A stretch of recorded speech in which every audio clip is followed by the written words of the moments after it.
This is Martin from seekedge, the channel for learning about trading and investing. Welcome to the weekly market analysis show, where we look at what lies ahead for the next week in the markets. We are looking at July 19, Monday 2021. How we can trade is what we are looking at in this video. So, as usual, let's get into see what happened in the market last week. So last week, the price actions and the patterns, if you see, we have weekly bullish candles that is seen on Nifty and the BANKNIFTY both, right? So then we can also see that there is five higher highs, 5 times the higher high candle formation is, or every day it was higher high. That's very trending. That, and with a bullish candle, that's how the week ended with. So Nifty and the BANKNIFTY, both of them, they finally broke out from the previous resistance zone, right? And BANKNIFTY actually broke out from an inverse head and shoulder neckline. That's considered to be bullish. That's what happened. But you have to also make a note that it did not sustain. There was some weakness that was seen at the end of the week on the Friday. So yeah, so the latest candle that you see on the Nifty is a hammer, a red hammer on the uptrend, at the resistance point. Where is it? 59,900 levels, 950 levels. BANKNIFTY has an open is equal to high pattern.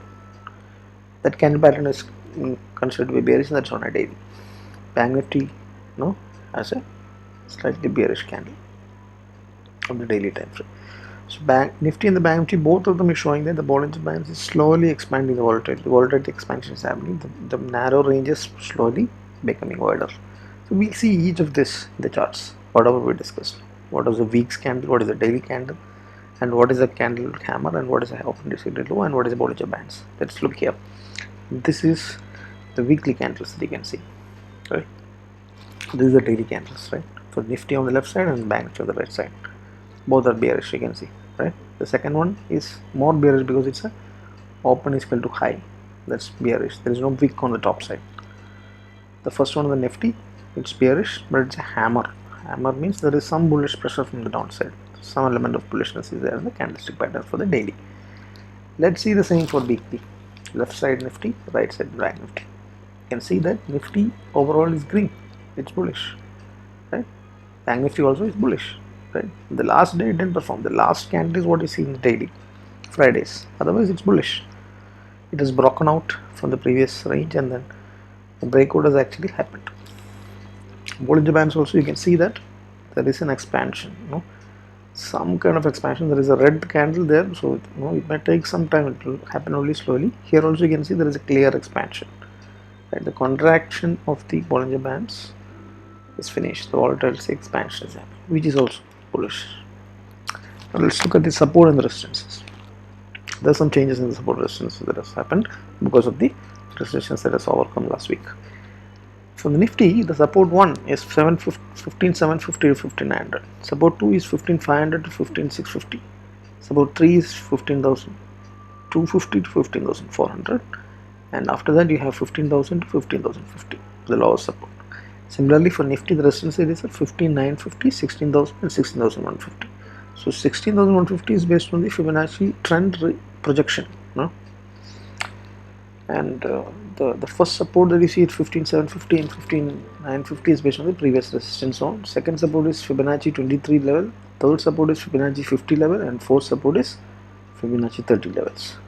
Let's see similarly what are the levels for the BANKNIFTY. BANKNIFTY we see 34,300 to 34,650 is the first support, which is Fibonacci 23 levels at the previous swing low and the previous resistance zone. The support 2 is at 33,500 to 32,850 band level, which is Fib 38 level at the previous swing low. Support 3 is 33,000 and 33,300. It's a Fib 50 level and the previous resistance. After that, you have 32,000 to 32,500, which is a Fib 61 previous resistance level, right?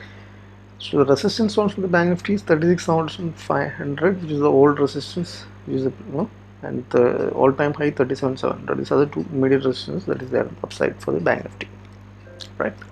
Let's move it. Let's see all those what we talked about the levels. You can clearly see that it is That resistance on that box that you see there, it is broken out of that, and then now it is hitting towards the 16,000 resistance, the rounding number, right? The big rounding number is the major resistance. That is broken means it can move, it can trend and move ahead. Similarly, bottom you can see the 15,600 levels, and below that you have 15,300, 400 levels, and then below 15,000 levels, right? Bank Nifty similarly, the resistance zone of the second box down resistance is overcome. It is stuck at its next level of resistance, which is coming, right? What we discussed, right? So this is what you see. You can see the trend, the channel, it is taking support cleanly at the chart, and then it is good support at the channel level also. Now, like having seen all about the candlestick patterns, the support resistances, and the Bollinger Bands and the price action for the last week, let's move ahead and see what is the momentum and the trend doing. The Nifty, the RSI momentum has climbed into the bullish zones last week. That's what the major thing. It was in the sideways. So medium and long term, that is weekly and monthly, it is bullish. The bullish, nothing has happened. It's intact. Nifty, there is one thing that you have to very carefully note is that there is a bearish momentum divergence that can pull it back to 15,450 if it works out. So momentum divergence need not always work. If it works, so there is a chance you have to be a little careful with it. Bank Nifty momentum daily, what happened? It climbed into the bullish zones, but it could not sustain. On Friday, it slipped back slightly. That's okay. So now it is, if you look at it, it is 58 RSI and it's in the sideways, but that's fine. We can again bounce back. A slight slipping from the bullish zones there, but overall, if you see both of the indices are in the bullish zones from the momentum perspective. ADX, if you see, Nifty and the Bank Nifty ADX is in the bullish zones on all time frames, daily, weekly, monthly. So it's clear bullishness that you can see from the trend point of view. Momentum point of view also, both are bullish. Bank Nifty slightly slipped. This is what you see. You can see that it is in the bullish zone. Nifty left side, Bank Nifty slightly slipped down, but still near to the bullish zones at the moment. Trend is in the bullish zone, right? It is bending and going upwards, rising. That means trend is increasing, the bullishness is increasing. Here you can see bullishness, trend is rising for the Bank Nifty on the right side. Now after that, now we are going to see what is the options and the futures open interest data talking about. Open interest analysis, what does it say? It is showing the futures data. It is showing that it is long and winding. Long and winding is people are long are going short. Slight bearishness. Bank Nifty is showing short build-up, pure bearishness. So both are bearish from the open interest data point of view, probably because of the Friday price action. Now the options data, what is it saying? The Nifty levels is 50. The support level is at 15,900. So up there, and after that you have 15,800. So resistance level now it's clearly showing that it's 16,000, and the second resistance level is showing 16,200. Right? Bank Nifty similarly 35,500 is a support. You have gone up till there. Now 35,000 below that you have the next support. So resistance, if you say, the highest call rating is happening at the 36,000. After that you have a lot of call rating 38,000 also. So it's clear bullishness chart. Now put call ratio, if you see, Bank Nifty slightly not bullish. 0.71 is Bank Nifty. It is 1.03 is slightly bullish.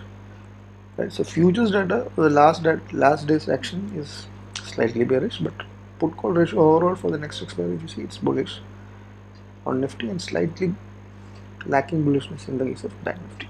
Right, now coming to the volatility, the VIX fall down 20%, historic lows. It has fallen down to 10.5 and finally settled at 11.7. This number is very historic. It's only hardly 3 or 4 times in the entire 15 years of the NSE that VIX has fallen down to this level. Right, so that is something that we have to be aware of. The IV is 11.6 and the HIV is so IV is above, but IV percentile, IV percentile, if you see, IVP, if you see, it's at 2 levels, so that's of no use. Right? It's non-tradable for positional, for the swing option selling. It's very hard.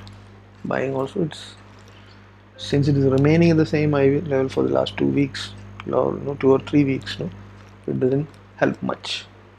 So that's about the volatility and the option analysis. The open interest analysis option can be whatever we discussed earlier, can be clearly seen on the left side Nifty and right side Bank Nifty. right? 16,000 here, 35,500, two levels where the highest call rating is there. So overall, if you look, it's bearish slightly from the graph point of view, the open. Now let's get into the sectors. So IT sector had corrected 2%, did a gap up and then retraced back, right? It gave up whatever it gained, right? So there is a bearish divergence on the weekly, which is something that we cannot negate. We have to be careful on that, right? It's bullish, all the momentum and the trend is on the bullish zones, but there is a momentum divergence that is seen on the weekly basis. The week to week basis, you have to be a little cautious. For positional, there can be small corrections that can come after a substantial up move.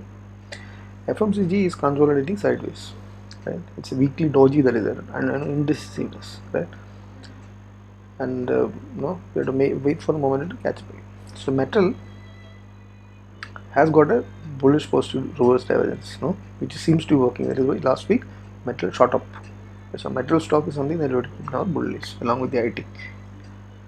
IT has been, metal is so breakouts can be expected in the metal stock like SAIL or just steel, Tata Steel and all that, right? Auto sector, a bearish inside bar, so sideways, it's consolidating actually, that's what. So it's not time for any trades in that.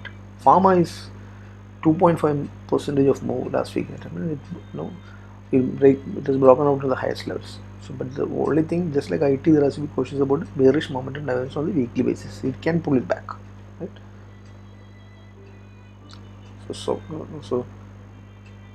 So sector is bullish actually. It is not bearish. Just correct this, right? Pharma is bullish in all the time frames, not bearish, right?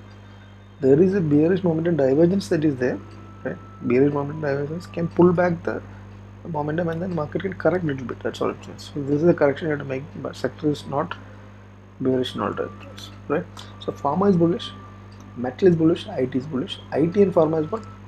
Weekly basis, on a medium time basis, there is some correction that can happen. Short time basis, nothing to worry. Both are bullish. Metal, IT, pharma. Others are all sideways. Let's move it. So this time I added two stock picks, right? Steel, it is because of metal. So there is a rounding pattern that you can clearly see and it is broken out. This is very bullish. A short term basis, you can take the trades. Not a recommendation, but at your own discretion and financial advisors recommendation based on that you do, right? This is just education purpose. I'm saying this is a rounding pattern and it's a breakout and a Tata Steel and the metal is shining. So similarly, pharma is also good, and this Sun Pharmaceuticals, you can see the trend line support is working beautifully and it is coming and then bouncing up, bouncing up. So it is a good trending move that is there. That is something that you can look at, right? But we have to wait for the momentum to catch up into the bullish zones. Now, for institutions and domestic institutional participation, if you see, Fyers sold more than 2,500 crores in cash market, while the domestic institutions bought 3,200 crores. So only because of the domestic institutions like mutual funds is why the market has not fallen and it is still there. Otherwise, if you look at, you can see that they are selling. So all red, they are up, right? On the top it's all red there, on the bottom it's all domestic institution who is buying, right? And the net longs on the derivative also slightly moved up last week. Now let's look at the global markets. The US market ended red. There is some concern on the inflation data and all, and there is some concern on the COVID delta that happened last week. Because of that, US market is red. All of them, Dow Jones, S&P, and Nasdaq. So dollar index is strengthening, if you see it. 1% range move was shot up actually. But USD INR, there is also, it is showing strength. There is a triangular pattern on the weekly basis and the daily basis also. This can break out upside and can hit the channel top. On the right side top, we have the chart for that USD INR. It's a currency pair. Right, so its bullishness left, but at the once it hits the previous resistance zone, it's a major resistance zone. It's a previous resistance, but channel top also. So whether it breaks out or not is a question. Most likely it will revert back to the median of this channel. So gold charts, as you can see on the right side below bottom, gold is also bullishly moving up. Right, it had broken out of the channel several weeks before and then fall down and then again consolidating and then trying to move. So overall it is gaining momentum. It is very slow momentum, but it's trending up. in another channel formation like you see in the right. So that's a global market. Actionable, the VIX is falling to the lowest levels of 11 point something. So there is a chance that there's a mean reversion, and Vega positive strategies options like double calendar can be effective. Also, whenever you take the position, because most of the time the morning half it is trending and the afternoon it is selling. So this is what happens last several days. For instance, the VIX is very low. This is the pattern. So you have to always take not naked calls. Instead, hedged calendar spreads can be used, whichever direction, bullish or bearish calendars. Bearish spreads or calendar spreads. Calendar spreads will give you the bigger advantage also. Right? When the volatility increases, spikes up suddenly, it will help in that way. So calendar spreads, double calendar spreads, all can be used on a positional swing and option strategies that can be used with this. That's actionable. And the stock pick few of them. Tata Steel is one actionable that you can think of, because there is a rounding pattern. You already seen that. So this is a pair for the double calendar. The VIX Vega positive strategy, that is basically nothing but an iron condor, but it is a calendar. You're taking the hedge position on the end of the July, and the next week's is what the selling happening. So we are selling at 16,200 calls and 15,600, and then we are buying the hedges on the both sides for the subsequent week. Right, so the risk and maximum loss undefined is a mistake, because it's a calendar, it cannot calculate property, but it's limited risk, it's defined risk only, right? So as long as it remains between such a wide range, so it's never likely that it will go out of this range, 15,600 and 16,200. It's not going to move that much. So as long as it move there, it stays in between this range, you will make money. So that's what double calendar spread, double calendar strategy. Vega positive strategy, that's one of the actionables. So just to wrap up this weekly analysis, what we can look forward is that the market broke out from the major resistance zone. We know that it happened, right? But it is not conventionally broken out. It is showing some weakness still. It lost the momentum at the end of the week. The Bollinger Bands have started expanding, which is also good. BANKNIFTY need to catch up, because it has further resistance. Although Nifty is an all-time high, BANKNIFTY has to catch up. Right, so overall it is bullish because the momentum and trend is good. It has improved, it has fallen to sideways and climbed back. So that way it's bullish overall bias, you can see. But there has to be some caution, because Fyers is selling continuously. So when does DA stop buying? That's the end of the thing. And also there is a bearish weekly direction on Nifty, you have to be cautious. So bullishness with caution is the bias. India VIX says it's at very low level of 10 point something level it is going in. It's historic lows. So you have to be cautious on the main reversion part whenever you're doing the option selling and all that. Positional traders, need not worry. Support zones are very clear on the Nifty: 15,600, 35,500, 35,000. All these levels we have already seen. So as long as the levels based on where you entered, you can follow the trend and trade the stop losses. Positional trades, nothing to worry. There's no question of shorting, because the market is trend and momentum is up. Intraday, as I always say, has to play based on the previous day's low and high. Whether you do option selling or buying, it has to be based on that. That is where you understand whether there is a trend that is likely to happen. Right? If it is between the range, you have to go for straddles, triangles. So that is the overall wrap up of the market analysis and what you can plan, what actionable you can plan for. Hope it helps you. It gives you an idea on what happened last week, and also gives you an idea on what you can plan for taking the trades for the next 1 week. Okay, so hope it helps. So once again, I request you, if you like the video, hit the like button, share it to your friends, colleagues, relatives, and whoever you think may be helpful. We need more subscribers to keep us motivated to come out with more videos like this. Right? So that's all. Happy trading and happy learning. Bye.